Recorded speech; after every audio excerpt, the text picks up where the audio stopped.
अस्सलाम वालेकुम, this is Ara Shafi and you are watching commentary box. PSL special edition. नई Pakistan super league में super exciting मुकाबले जारी हैं। लीग मैचेस अब खत्म हो चुके हैं and now we are heading towards the playoff. चारों टीमें फाइनलाइज हो चुकी हैं, कौन किससे खेलने जा रहा है इसका फैसला भी हो चुका है और पहला मैच खेला जाएगा बेसिकली पेशावर और मुल्तान के दरमियान, जबकि एलिमिनेटर खेला जाएगा Islamabad United versus Quetta Gladiators के दरमियान। और हमने देखा कि गुज़िश्ता रोज़ भी एक बड़ा वन साइडेड सा मुकाबला हुआ था between Multan Sultans and Quetta Gladiators, और मुल्तान सुल्तान्स यहाँ पे जीतने में कामयाब रहे थे। 79 रन से उन्होंने ये मैच जीत लिया था। इस वक्त पॉइंट्स टेबल पर भी वो राज करते हुए नज़र आ रहे हैं। Let's have a look on the summary first. और हमने ये देखा कि आज मोहम्मद रिजवान ने 69 रन्स बनाए 47 बॉल्स पर, और जॉनसन चार्ल्स की जानिब से भी 53 रन्स की ज़बरदस्त इनिंग्स खेली गई। और बड़ा सरप्राइज़ किया है उसामा मीर ने, 3 विकेटें लेने में कामयाब हुए हैं और पीएसएल में अभी तक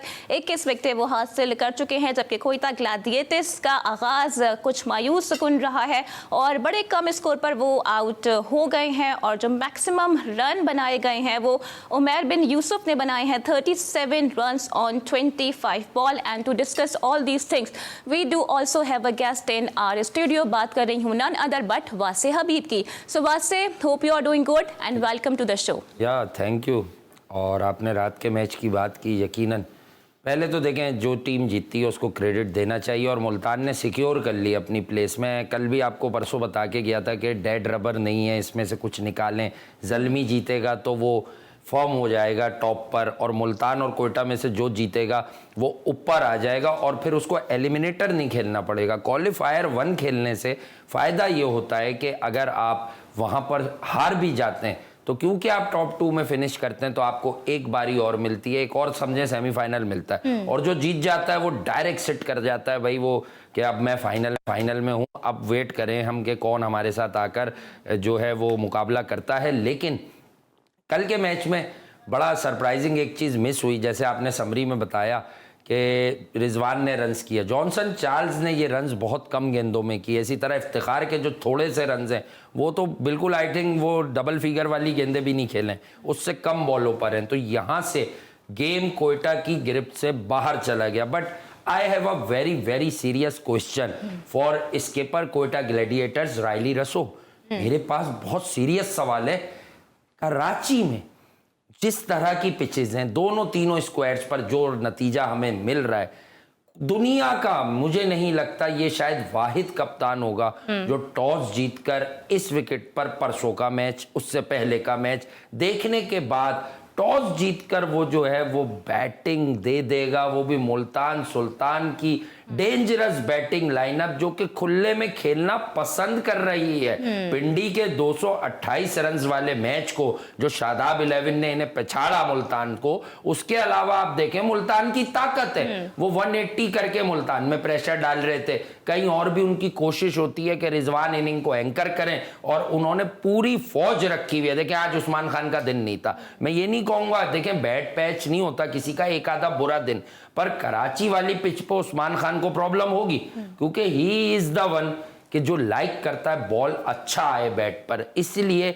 आप लास्ट ईयर की पीएसएल भी उठाए, पिंडी में बड़े रन्स मारता है ये, पिंडी में इसको सूट इसलिए करता है लाइक सो मैनी अदर्स कि बॉल एक डिसेंट हाइट पर आता है, अच्छी स्पीड से आता है, कहीं अटकता नहीं है, शॉर्ट बाउंड्रीज हैं। कराची में छक्के मारने मसाइल पैदा होते हैं छक्के मारने वालों के लिए, वो क्यों होते हैं कि आपको एक्स्ट्रा पार पजेस करनी होती है, जिस तरह की पार जॉनसन चार्ल्स के पास है, जिस तरह की पार इफ्तिखार अहमद के पास है। अगर आपने रिजवान की इनिंग का भी जायजा लिया हो तो वो इनिंग मिली जुली थी, वो through out the inning struggle भी करते हुए दिखे, लेकिन समहाउ क्योंकि पाकिस्तान सुपर लीग में ऑफ स्टंप के बाहर बॉलिंग करवाने का रिवाज ही नहीं लग रहा, हर आदमी एक गेंद ऑफ स्टंप पे करता है, चाहे वो डॉट भी हो जाए। ये एक मैं ऐसी बात बता रहा हूं, ये किसी के तज्जिए में नहीं आई होगी, वो अगली गेंद प्रेजेंट करता है स्टंप्स में। भाई जब आप उसके आर्क में बॉल दोगे तो इंसान आपको मारेगा। लेकिन आप रिजवान की कैप्टेंसी को कैसे देख रहे हैं ओवरऑल पीएसएल में, जब जितनी उनकी कैप्टेंसी रही है अभी तक? देखें अगर सिर्फ पीएसएल की बात करती हैं तो डेफिनेटली ठीक रही है क्योंकि वो जीते हैं, उन्होंने फिनिश भी ऊपर कर लिया, वो क्वालिफायर 1 खेलने जा रहे हैं। लेकिन अगर आप ये देखें कि रिजवान के पास हथियार औजार क्या क्या है, रिजवान के पास उस्मान खान है डेंजरस, अब जॉनसन चार्ल्स है, इफ्तिखार, खुशदिल, फिर एक अच्छा tall lanky leg spinner Usama Mir है उनके पास। अब आ जाए बॉलिंग में, डेविड विली उनके पास, इंग्लैंड नेशनल, यार बहुत एक्सपीरियंस है उसका। ही इज द वन के वो नया बॉल स्विंग भी करता है, ना भी हो तो बहुत चालाक बॉलर है वो। T20 का बड़ा फॉर्मिडेबल उसका T20 का रिकॉर्ड भी रहा है। अब आ जाए आपके मोहम्मद अली, फिर मोहम्मद अली भी कहीं ना कहीं इस टूर्नामेंट की हाईलाइट तो हैं, चाहे उनकी ज्यादा कारकर्दगी मुल्तान में आती है। फिर आप स्पिनर्स की जब मैं बात कर रहा हूं तो कोयटा ग्लैडिएटर्स स्पिन की पूरी फौज लेके अबरार, अकील हुसैन और मिस्ट्री उस्मान तारिक, ये तीनों लेकर, या उस पे आएंगे, उस पे तो आना ही है। तो बात यह है कि इन तीनों को लेकर दुनिया का वो कौन सा कप्तान है जो रन्स डिफेंड नहीं करेगा कराची की विकेट पे, ये मैंने जो सवाल उठाया है, मैं यहां पर किसी की नीयत पर क्वेश्चन नहीं कर रहा हूं, मैं ये कह रहा हूं ये कैसी प्लानिंग थी कोयटा की। कोयटा के पास बैटिंग डेप्थ उस तरह की तो नहीं है, शरफेन रादरफोर्ड भी नहीं थे, लोकल टैलेंट था। क्या ये सिर्फ शायद इस बात पे खेलें कि कलंदर्स के खिलाफ सऊद शकील इनिंग बिल्ड करते रहे और वसीम ने हीरोइक्स दिखा दिया, छक्का मार दिया तो हम लेट नाइट चेस पर चले जाएं, लेकिन वो कलंदर्स थे, ये ऑर्गेनाइज किस्म की बॉलिंग लाइनअप थी मुल्तान सुल्तान कोयटा वो मैच तुक्के में जीता था, आप ये कह रहे हैं? तुक्के में नहीं, देखें जब आपके दिन बुरे चल रहे होते हैं ना तो सब कुछ आपके खिलाफ जा रहा होता है। वो मैच कोयटा से ज्यादा लाहौर का जीतने वाला था, लेकिन लाहौर ने इस टूर्नामेंट में ऐसे कई मैच हारे, ऐसे कई मैच हारे। और मैंने आपको कहा है ना कि पाकिस्तान सुपर लीग जो है मेरी नजर में वो यंग टैलेंट को ढूंढने के लिए तो हो ही नहीं रही। मैं पिछली बातें तो करूंगा नहीं, PSL 8 की, PSL 7 की, PSL 9 सिर्फ पाकिस्तान के लिए नया कप्तान ढूंढने हो रही है, कोई नया टैलेंट। ये उमैर बिन यूसुफ को कहां छुपा के रखा था। चले सरफराज की तो उम्र हो गई, उम्र भी हो गई, कमर भी हो गई, टाइम हो गया। जो 3 मैचों से सरफराज की जगह खेल रहा है लॉरी एवेंस, क्या परफॉर्मेंसेज हैं उसकी। अगर मैं ये कह दूं सरफराज की प्रेजेंस को हटा के ये उस मैच के अलावा बाकी 2 कंपेटिटिव मैच हार गए। तो इस PSL में फिर हमारी कोई पिक्स नहीं है, आप यही कह रहे हैं, हमें कोई टैलेंट नहीं मिला? नहीं, देखिए हसीबुल्ला लास्ट ईयर लाइमलाइट में आया था, आपने उसे नर्चर ही नहीं किया। हारिस का ये प्रूफ हो गया था एक आधा इनिंग के बाद कि वो कंसिस्टेंट नहीं रह सकता, वो ओपन करके भी कंसिस्टेंट नहीं रहता। अब आप यहां लड़कों के एटीट्यूड देखें, मोहम्मद हारिस इंटरव्यू में कह रहे हैं ओपनिंग पे 50 करना तो कोई मसला ही नहीं है। अरे हमसे तो आप बाद में शिकायत कीजिए। मोहम्मद हारिस क्या ये अपने कप्तान और पाकिस्तान के फॉर्मर कैप्टन बाबर आजम को कह रहे हैं कि आप अगर ओपनिंग में 50-50 करते रहते तो ये कोई मसला ही नहीं है। अब क्यों हो रही है डिबेट? बाबर को टारगेट कर रहा है हारिस, सिर्फ इसलिए कि बाबर साइम की तारीफें कर रहा है, क्योंकि अब पाकिस्तान क्रिकेट में इस ग्रुप को भी ये नजर आ गया है कि अगर रिजवान कप्तान रहा तो शायद ये ओपन आ जाएगा। तो बाबर आजम अपना पार्टनर ढूंढ चुके हैं साइम अयूब कि अगर बाबर आजम को कोई वापस कप्तान बनाएगा तो बाबर आजम अब खुद ऊपर की फॉर्मेशन चेंज करेंगे। मोहम्मद हारिस से क्यों टारगेट कर रहे हैं? खुद भी उनको इतने मौके मिलते रहे हैं, खुद उनकी performance up to the mark नहीं है, फिर वो किस हैसियत से किसी और के ऊपर फिंगर रेस कर रहे हैं? देखें रमीज राजा साहब जब चेयरमैन थे उन्होंने कह दिया था हारिस में फ्लेयर है, पेट भर भर के झूठ बोले उन्होंने जब चेयरमैन थे, माजरत के साथ, उनका वैसे एज पर्सन एहतराम है, लेकिन अब वो भी इस PSL में कह रहे हैं उसके पास चंदी शॉट्स हैं। तो यार हम क्या अरबी फारसी में बताते थे आपको लास्ट ईयर से, स्पिन पे कच्चा एक बैट्समैन होता है, स्पिन पे कच्चा, इसको एक नॉर्मल स्पिनर पता भी नहीं चलता है कि करना क्या है। अब अगर वो किसी मैच में परफॉर्म कर देगा तो आप लोग गले पड़ जाएंगे, इसने तो रन्स कर दिए। मैं वही तो कहता हूं, अगर आप हमें भी 12 लगातार मैच खिलाएंगे इस कॉन्फिडेंस से कि तुम ड्रॉप नहीं होगे, तुम्हारे लिए हर यंगस्टर पर तलवार चला दी जाएगी, हसीबुल्ला को नहीं सेटल होने दूंगा, तुम खेलते रहोगे। क्या विकेट, अच्छा जिस दिन ये बयान इनका आया अगले दिन इनका देखा था जेम्स विंस पे, इन्होंने क्या स्टंप छोड़ा था जेम्स विंस का, बच गए ना। ये ऐसी बातें करनी चाहिए। वो मैच क्यों जीते, ये लास्ट मैच क्यों जीते? देखें कराची किंग्स का मैच था वो जीतने वाला, परसों वाला जो हमने बात भी की थी। क्या हो रहा था वहां? ब्रेक हो रही है, सब कुछ हो रहा है, अनवर अली की 1 बॉल कम रह गई, शोएब मलिक वक्त जाया करते रहे, इरफान नियाजी अच्छा खेले, लेकिन अनवर जब दूसरे रन के लिए जा रहा था क्योंकि उसका बैट चल रहा था, वो 13-14 रन कर, इरफान नियाजी ने लास्ट रन लेने से मना कर दिया। अगर चांस लेते वो भले रन आउट होते या कुछ भी होता तो आपको एक एक्स्ट्रा बॉल तो मिल सकती थी। बहरहाल सोफा सो गुड। अच्छा, आपने अभी इरफान नियाजी की बात की है, फिर बाबर आजम की जानिब से भी कुछ स्टेटमेंट सामने आ रहे हैं और उन्होंने भी किसी ना किसी पर तनकीद के निश्तर बरसा दिए हैं। क्या एग्जैक्टली उन्होंने कहा है, इस पर भी डिस्कशन करेंगे, but right after this break.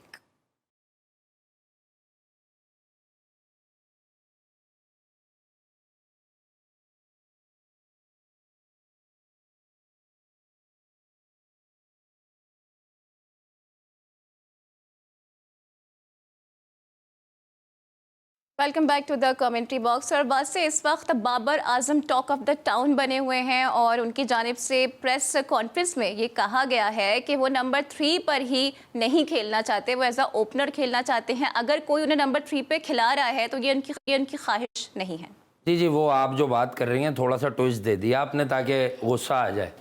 बात सीधी मैं आपको बता देता हूँ। उन्होंने कहा मैं नंबर 3 के लिए कंफर्टेबल नहीं था, यानी हफीज़ की बात को सेकंड कर दिया। हफीज़ ने कहा ना 2 महीने लगे मनाने में, वो ओपन करना चाहते हैं। देखिए मेरी बुक में बात को समझें, अगर बाबर आजम और रिजवान इन दोनों में से किसी एक को पाकिस्तान के लिए ओपन करनी हो तो मैं 100 नहीं, मैं 99 टाइम जो है वो बाबर के साथ जाऊंगा। उसका रीज़न समझें। मोहम्मद रिजवान एक तो वो बैटर नहीं है जो 20 ओवर खेले तो मैच का नक्शा चेंज हो जाए। यहाँ तो आपकी इंस्टिंक्ट जॉनसन, चार्ल्स और इफ्तिखार वाली हो कि आप आखिर में इतना मार दोगे कि टीमें गिर जाएंगी। आखिर में इंटरनेशनल क्रिकेट की बात कर रहा हूँ। इस पीएसएल में भी जितनी वो फॉर्म दिखाते हैं उनका कहीं 200 का स्ट्राइक रेट नहीं आया है। ठीक है, आपको जवाब मिल गया। बाबर आजम का क्या है, बाबर आजम से पाकिस्तान की टीम में ये पक्की उम्मीद होती है कि अगर वो सेट हो जाएंगे तो वो एक एंड को रोक कर रखेंगे और सिंगल डबल कुछ भी है, स्ट्राइक रोटेशन बेहतर कर लें वो तो पीपल लाइक साइम, इफ्तिखार या जो भी है, अगर आगा सलमान की इंडक्शन हो जाती है या किसी और की हो जाती है, क्योंकि फ़खर जमान ने अपना केस बड़ा ख़राब कर लिया है। देखिए T20 क्रिकेट में फ़खर वैसे ही बहुत अरसे से डिलीवर नहीं कर रहे और फ़खर की T20 की 21 के अंदर की औसत है पाकिस्तान के लिए। तो मैं हालांकि उनका बहुत बड़ा हिमायती हूँ, लेकिन समहाउ कभी ना कभी दिन आ जाता है। वनडे क्रिकेट में मैं अब भी कहता हूँ कि गेम बड़ा लंबा जाता है फ़खर, और उसमें कारकर्दगी है उनकी कहीं ना कहीं। लेकिन T20 क्रिकेट में अगर साइम अयूब आपको मिल गया और फ़खर कंप्रोमाइजिंग भी रहते हैं कि मुझे वन डाउन भी खेल लूंगा मैं इन दोनों की वजह से, तो फ़खर जमान अगर ओपन नहीं करेंगे तो मेरी बुक में फ़खर जमान नंबर 3 और 4 के प्लेयर नहीं है भाई, माजरत के साथ। बाबर ने तो अपने अज़ाइम बता दिए कि वो एज अ ओपनर खेलना चाहते हैं, लेकिन मोहम्मद हफीज और अजहर अली ने ये भी कह दिया है कि भाई आपका कंफर्ट जोन नहीं देखा जाएगा, जो उस वक्त नीड होगी आपको उसके मुताबिक खेलना पड़ेगा। और आप ही नहीं है बल्कि आपसे पहले भी काफी बैटर्स आ चुके हैं और आपके जाने के बाद भी आ जाएंगे। किसने कहा है?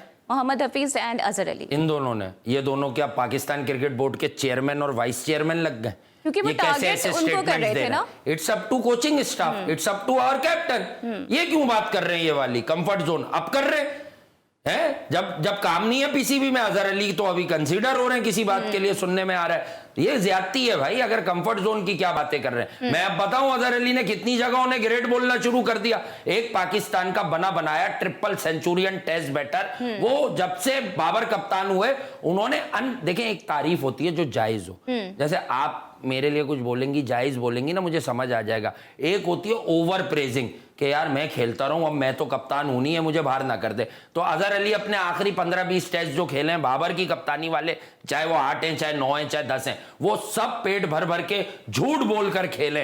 अब वो बस तज्जिया कर रहे हैं तो आप लोगों को सर याद आ जाता है कि यूं है ये पाकिस्तान की कॉज है। अरे पाकिस्तान की कॉज होती तो आपका तज्जिया मेरी तरह 3 साल पहले होता कि इस वाली मेंटल अप्रोच से आप मेगा इवेंट्स नहीं जीत पाएंगे। बर्बाद कर दिया इन लोगों ने आपकी इंटरनेशनल क्रिकेट को। मैं पीएसएल को सिर्फ अपने यंगस्टर के लिए देखता हूं। ये यंगस्टर का पैमाना है, मैं आपको डे 1 से बता रहा हूं। ये बाबर और रिजवान अगर लोकल बॉलर पे परफॉर्म कर रहे हैं, ये एहसान नहीं कर रहे। मैं आपको दावे से कह रहा हूं, आप फिर एक किसी कंपेटिटिव इंटरनेशनल मैच को देखिएगा, फिर आपकी आंखें खुल जाएंगी। मैं तो 4 साल से खोल रहा हूं। लेकिन अजहर अली कह रही हैं कि इवेंचुअली हमें रिजल्ट्स चाहिए होते हैं। रिजल्ट तभी आते हैं जब आप मैच जीतते हैं। जी हां, रिजल्ट्स के लिए आप समझे। देखिए, जब मुल्क के नाम के साथ आप क्रिकेट खेलते हैं, जब आपने सब्ज हिलाली कैप पहन ली मुल्क की, तो मसला समझे नहीं आप क्या हो जाता है, क्या हो जाता है। आप मुल्क को रिप्रेजेंट कॉस, ये कोई क्लब क्रिकेट थोड़ी है, ये आपके हाँ रमजान की नाइट बॉल टूर्नामेंट थोड़ी हो रहा है। ये आप मुझे बताएं, आपने दुनिया में कहीं देखा जो हरकत रिजवान ने न्यूजीलैंड में की? यार मतलब एक तो आप 3-4 मैच में फेल हैं, जहां आपके रन आ गए, आपने प्रेस कॉन्फ्रेंस कर दी।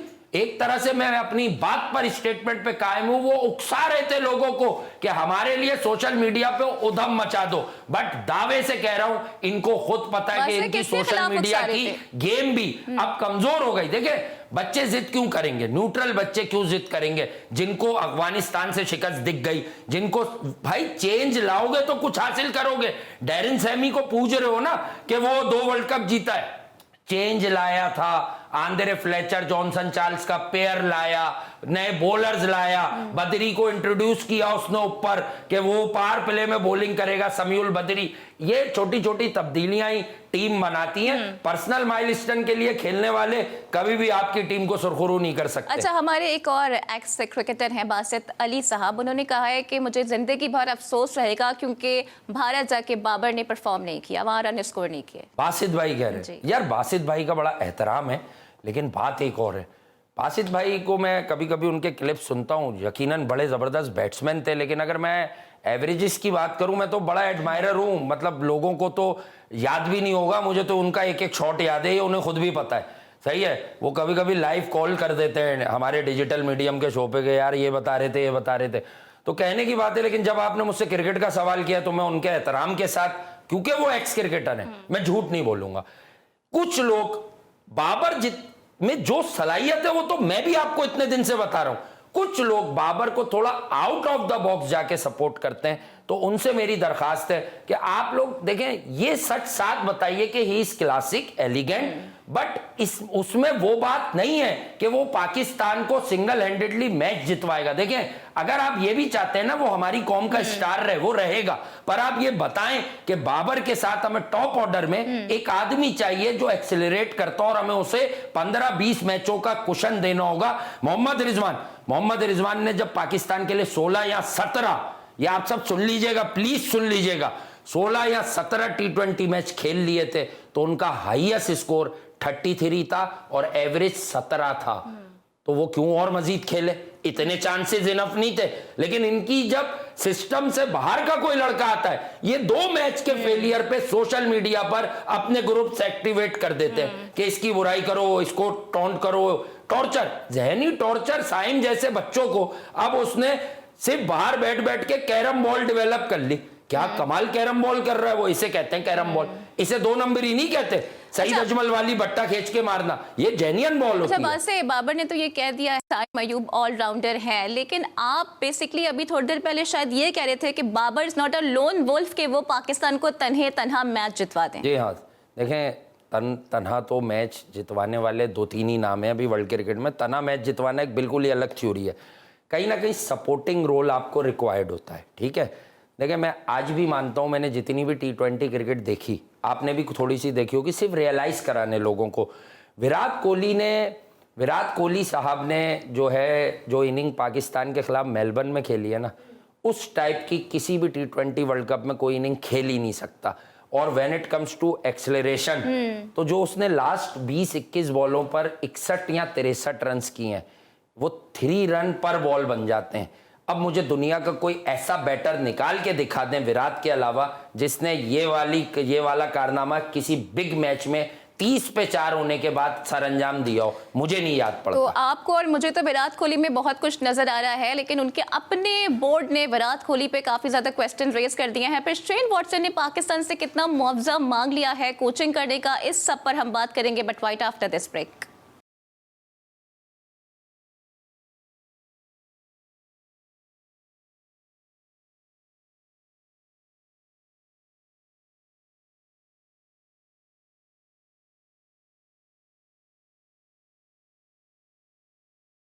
Welcome back to the commentary box. और आप सब जानते हैं कि उस्मान तारिक के एक्शन पर, बॉलिंग एक्शन पर काफ़ी सवालात उठे थे और फिर पीसीबी में उनका एक टेस्ट भी हुआ था और गुज़िश्ता मैच में वो एक्शन में नज़र आए थे। लेकिन अपने ही शो में उनके बॉलिंग एक्शन से मुतालिक वासे ने कुछ हाईलाइट्स पे क्वेश्चन रेज किया था। उन्होंने क्या कहा था, पहले आपको वो दिखाते हैं, फिर मजीद इस पर बात करेंगे। आज मैं अपनी टेक दे रहा हूँ, पाकिस्तान का लड़का है, आई डोंट थिंक सो, मैंने उसको बड़ा ऑब्जर्व किया, आई डोंट थिंक सो जो वो नॉर्मल डिलीवरी अपनी करता है, सिर्फ एक सरप्राइज डिलीवरी पे मुझे डाउट हो रहा है उसकी। अदरवाइज आई थिंक वो 13 साढ़े 13 डिग्री से ऊपर नहीं लग रहा मुझे। तो ठीक। बायोमैकेनिकल टेस्ट जो है, जो मैंने आपको दूसरे ही दिन बता दिया था, पाकिस्तान में एक यूनिवर्सिटी के ताउन से लगा हुआ है, क्यों नहीं भेज रहे? जल्दी से सेंड हिम देयर और जल्दी से फैसला कर लो। भाई पीएसएल में कोयटा ग्लैडिएटर्स एक फ्रेंचाइज है। फ्रेंचाइज वाले कौन होते हैं? Stake holders. इन्होंने फ्रेंचाइज खरीदी हुई है, जब तो पाकिस्तान की क्रिकेट ऊपर जा रही है। तज्जिया तनकीद अपनी जगह, इनका एहतराम भी वाजिब है। वासे भाई, कोयटा इतने क्रूशल मूवमेंट पर अपना मोस्ट इकोनॉमिकल बॉलर खो दे, ये में आ रहे भाई यहाँ। वासे ये तो भाई, बड़ा हल बताएं, unfortunate हल भी ये है। इस ऐसे लड़कों को और ऐसे खिलाड़ियों को कैसे बचाया जा सकता है? हमारे जो एक्स क्रिकेटर्स जो हैं, जो रोजाना की बुनियाद पर सिर्फ और सिर्फ तनकीद कर रहे हैं, क्या उनको नहीं चाहिए कि इस तरह के खिलाड़ियों को सपोर्ट किया जाए?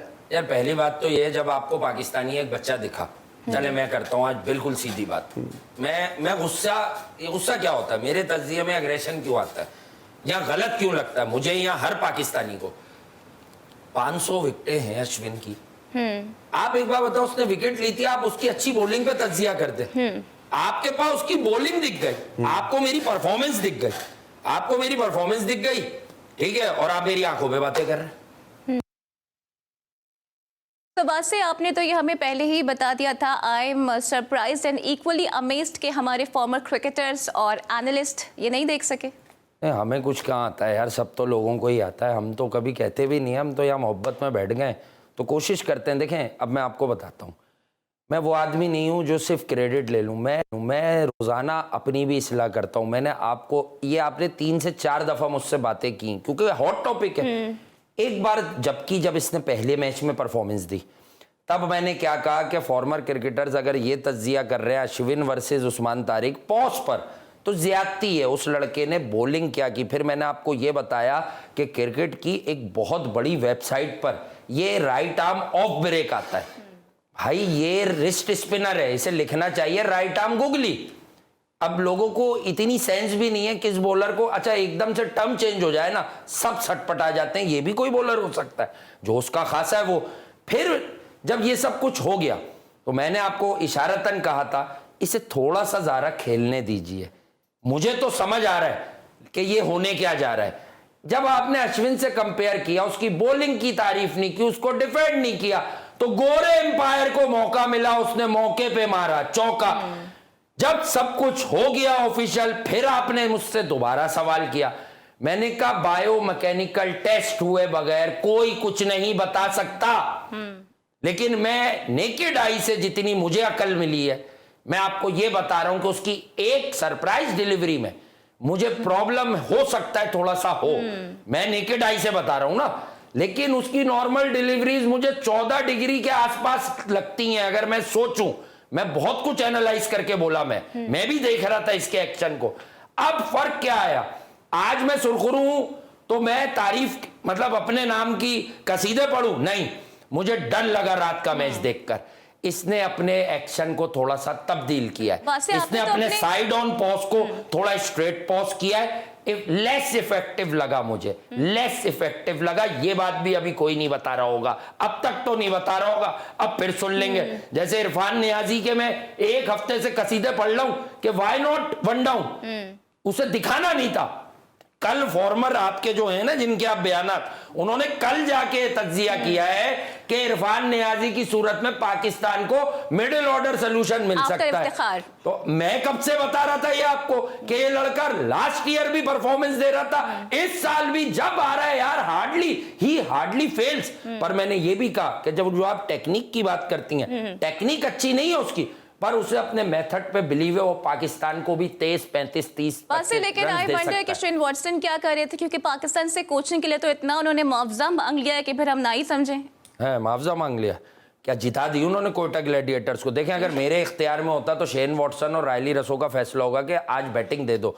मैं रात के मैच के सिर्फ टॉस के बाद ही मैं तो इनको मतलब 300-400 रुपए भी नहीं देता भाई। वो तो 1 करोड़ मांग रहे हैं। पीएसएल में कोई टीम जीत जाए बच्चे लेकर, तो मतलब आप उसको पाकिस्तान की कोचिंग के लिए रेफर करेंगे? भाई थोड़ा पैमाना बनाए।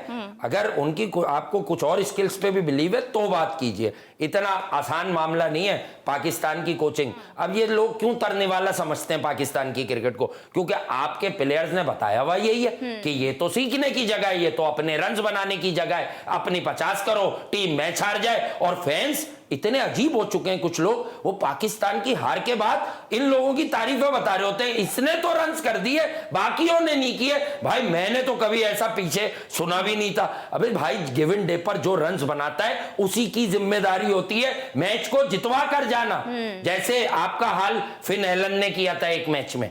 एब्सोल्युटली। और अभी कुछ बात कर लेते हैं वैसे विराट के हवाले से, जिनके मुतालिक काफी कुछ स्पेकुलेशंस चल रही हैं कि शायद वो अब T20 स्क्वाड का हिस्सा नहीं होंगे। तो कितना बड़ा लॉस होगा ये इंडियन टीम के लिए? लेकिन पहली बात तो मैं ये बता दूं, जब लोग खाली हो जाते हैं ना, आजकल हमारी क्या चल रही है PSL, इंडिया में क्या चल रहा है, इंग्लैंड की सीरीज खत्म हुई है। पहले तो ये समझिए खबर सबसे पहले कहाँ लगी, ये 3 महीने पहले लगी थी इंग्लैंड के एक जरीदे में। उसके बाद तकरीबन ये वही खबर वापस लग गई है। इसकी बेस पर वहाँ के एक आधा तज्जिया वाली जगह है, मीडिया हाउस कह लें, डिजिटल मीडियम पर, वहाँ पर अक्सर विराट के खिलाफ एजेंडा होता है माजरत के साथ। जो क्रिकेट पर बात करे और हक और सच की करे उससे कोई इख्तिलाफ नहीं है। वहाँ पर ये गेम शुरू हो गई। शुरू कैसे हुई? रोहित शर्मा बच्चों के साथ कि क्या जीत गए टेस्ट सीरीज, इन्हें इंतज़ार रहता है। लेकिन मैं आपको एक बात बताऊँ, मैं कोई वो वाली बात नहीं कर रहा, मैं इसे अकल और शऊर से समझा रहा हूँ। अब भी विराट जैसा अगर कोई मिल गया होता आपको तो आपके घर में वर्ल्ड कप था। 750 रन किए हैं उसने, लेकिन उनकी सिलेक्शन कमेटी कह रही है कि उनका जो स्ट्राइक रेट है वो T20 के मुताबिक नहीं है। विराट का जी, मैंने आपको अभी मेलबर्न वाले मैच का इंसिडेंट बनाया। कौन है सिलेक्शन कमेटी? पहले तो ये समझ लें, चीफ सिलेक्टर का नाम है अजीत अगरकर। अजीत अगरकर का अगर मैं आपको बताऊं ना वजह शोहरत क्या थी, देखें मैं आपको यही कहता हूं ना, जो पर्चा लेके बैठ जाते हैं ना फॉर्मर आपके, वो घूमते दुनिया में, उन्हें पता चलता है पाकिस्तान में धंधा आ रहा है, इतने पैसे मिलेंगे आपको, आ जाओ PSL पे बात कर लो, पर्चे निकलवा लेते हैं यार, हमें तो दे दी है, डोमेस्टिक का कौन है, क्या चल रहा है, हम उस पर बोलेंगे क्या। मैं याद रखता हूं, मैंने मैचेस देखे हुए। अजीत अगरकर की 97, 8, 9 में और 2000 तक एक शोहरत बन गई थी। जब जब ये नया बॉल कराते थे, शाहिद आफरीदी ओपन करते थे, वो इन्हें पहली बॉल पर छक्का मारते थे। भाई ये एक गेम है, ये बहुत खतरनाक गेम है। ये जो आप बात कर रही हैं, ये गेम चलाया जा रहा है, विराट पर दबाव डलवाया जा रहा है कि विराट वर्सेस रोहित हो जाए। विराट कोहली के बगैर तो ये 2022 के वर्ल्ड कप में क्वालीफाई नहीं करते। शर्मा को भी विराट से मसला था, जो अभी सिलेक्टर हैं उनको भी मसला है, और फिर इनकी रिप्लेसमेंट में कौन किसको देख रहे हैं? देखें, चेतन शर्मा को मसला नहीं था, वो गंगोली वाली चेन थी। चेतन शर्मा झूठ बोल रहे थे कि मैं तो वहां खड़ा हुआ था, विराट से बात हुई थी गंगोली की। विराट तो हर मसला अपने फैंस के सामने रख देते हैं या BCCI के सामने। विराट के बगैर सूर्या सब अपनी जगह अच्छे क्रिकेटर्स हैं, विराट के बगैर ये पाकिस्तान के खिलाफ 80 रन पे मेलबर्न में पैकते। डंके की चोट पर बोलता हूं, और डंके की चोट पर इंडियन फैंस भी इस बात को मानते हैं कि उस दिन आपकी बॉलिंग पागल कर चुकी थी। अगर विराट आउट होकर चला जाता, ये 20 मिनट में पूरी टीम बाहर थी। शायद मैं ज्यादा बोल रहा हूं, उस वक्त हारिस रऊफ बहुत खतरनाक बॉलिंग कर रहा था। देखें, जब हम किसी को डिफेंड करते हैं तो इसका मतलब नहीं हम किसी और पर तनकीद करें। अभी रोहित शर्मा को सुन लें, यह भी बड़ा टाइम है, क्योंकि एक खबर थी कि विराट शायद IPL में भी अवेलेबल नहीं होंगे। लेकिन उनको तो बैक कर रहा है ना उनका बोर्ड। विराट पे एक क्वेश्चन मार्क है, और विराट के बगैर आप भारत की प्लेइंग 11 को कैसे रेट कर रहे हैं? यार देखें, एक तो पहले मैं बताऊं, इन दिनों क्रिकेट है एडवर्टीजमेंट का गेम। एक तो एडवर्टीजमेंट आदि हो जाएगी वर्ल्ड T20 की, वहां से फरमाइश आ जाएगी। ये प्रेशर काफी नहीं है। विराट का T20 वर्ल्ड कप्स में जो एवरेज है वो देख कर ना बड़े बड़ों की आंखें बाहर आ जाती हैं। कोई 70-80 की औसत है, पता नहीं कितने मैन ऑफ द मैच हैं, 2 मैन ऑफ द टूर्नामेंट्स हैं T20 वर्ल्ड कप्स में उसके। वो कोई सोशल मीडिया की प्रमोशन पे थोड़ी खेल रहा है। He is the living legend of international cricket right now. ये दुकानें बंद हो जाएंगी सबकी। हम तो उन्हें लेवल लेजेंड समझते हैं, अपना बोर्ड। अरे सारे फॉर्मर प्लेयर जिनके इनसिक्योर हो रहे हैं, जो 90s में पाकिस्तान से जीतते नहीं थे, इनको समझ आ गई है कि विराट 2 साल और खड़ा रहा तो हमारा कहीं कोई नाम लेवा नहीं होगा। तो लेट्स सी, अब देखते हैं कि विराट भारत के T20 स्क्वाड का हिस्सा होते हैं या नहीं होते हैं। और PSL भी अपनी आबोताब के साथ जारी है, और कल पहला प्लेऑफ मुकाबला होने वाला है, और I think it will going to be a interesting game of cricket. तो कल होती है आपसे मुलाकात, same time same place. Till then take care, अल्लाह हाफिज।